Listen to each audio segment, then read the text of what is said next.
আমরা যেন টি-20 বিশ্বকাপ খেলতে পারি, কারণ আমাদের ক্রিকেটাররা এটা কষ্ট করে অ্যাচিভ করেছে। কিন্তু আমাদের যে নিরাপত্তা ঝুঁকি ভারতে খেলার ক্ষেত্রে, সেই নিরাপত্তা ঝুঁকি পরিস্থিতির কোনো পরিবর্তন ঘটে নাই। আমাদের যে নিরাপত্তা ঝুঁকির যে আশঙ্কা তৈরি হয়েছে, এটা কোনো বায়বীয় বিশ্লেষণ বা ধারণা থেকে হয় নাই। এটা একটা সত্যিকারের ঘটনার থেকে হয়েছে, যেখানে আমাদের দেশের একজন সেরা প্লেয়ারকে উগ্রবাদীদের কাছে মাথা নত করে ভারতীয় ক্রিকেট বোর্ড তাকে ভারত থেকে বের করে দিয়েছে, সোজা কথা বের করে দিতে বলেছে। তো এখন আইসিসি যে টুর্নামেন্টটা তো ভারতেই হবে। আইসিসি আমাদেরকে যতই বলুক নিরাপত্তা আশঙ্কা নেই, আইসিসি নামে তো আলাদা কোনো দেশ নাই।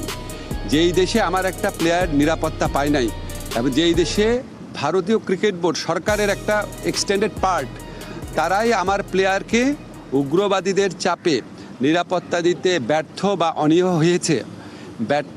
অনীহ হয়েছে, সেই দেশেই খেলা হচ্ছে। সেই দেশের পুলিশ, সেই দেশের সিকিউরিটি এজেন্সিরই দায়িত্ব হবে ক্রিকেটারদেরকে নিরাপত্তা দেওয়া।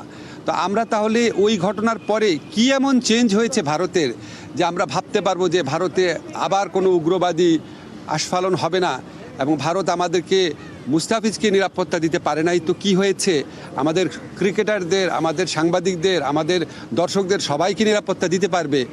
এটা আমরা কিসের থেকে কনভিন্সড হব?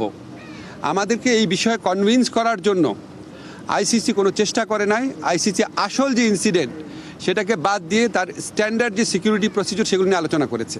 যেখান থেকে গ্রিভান্সটা, সেই ঘটনা নিয়ে আইসিসি কোনো স্ট্যান্ড নেয় নাই ঠিক মতো। এমনকি ভারত সরকারের পক্ষ থেকে যে আমাদের কনভিন্স করানোর চেষ্টা করা যে যেই ঘটনাটা ঘটেছে মুস্তাফিজের ক্ষেত্রে এটা একটা আইসোলেটেড ঘটনা, বা আমরা এটার জন্য সরি, আমরা এই ব্যবস্থা নিচ্ছি, তোমাদের দর্শক, তোমাদের সাংবাদিক, তোমাদের খেলোয়াড়দের জন্য কোনো রকম যোগাযোগের চেষ্টা করে নাই, কোনো রকম কনভিন্স করার চেষ্টা করে নাই। ফলে আমাদের ডিসিশন পরিবর্তন হওয়ার কোনো রকম স্কোপ নাই। আমরা এখনও আশা করব, আমরা মনে করি আমরা আইসিসি থেকে সুবিচার পাই নাই, আমরা এখনও আশা করব আইসিসি সুবিচার করবে। আমাদের যে বিশ্বকাপ খেলার যে অধিকার, যেটা শ্রীলঙ্কাতে আমাদের খেলার সুযোগ রয়েছে, এরকম বহু নজির পৃথিবীতে আছে যে অন্য একটা ভেন্যুতে সিকিউরিটি রিস্কের কারণে খেলা হচ্ছে। আমাদের এখানে জেনুইন সিকিউরিটি রিস্ক আছে। আমরা এখনও আশা ছাড়ি নাই। আমরা আশা করব আইসিসি আমাদের জেনুইন সিকিউরিটি রিস্কটা সুবিবেচনার সাথে নিয়ে আমাদেরকে শ্রীলঙ্কা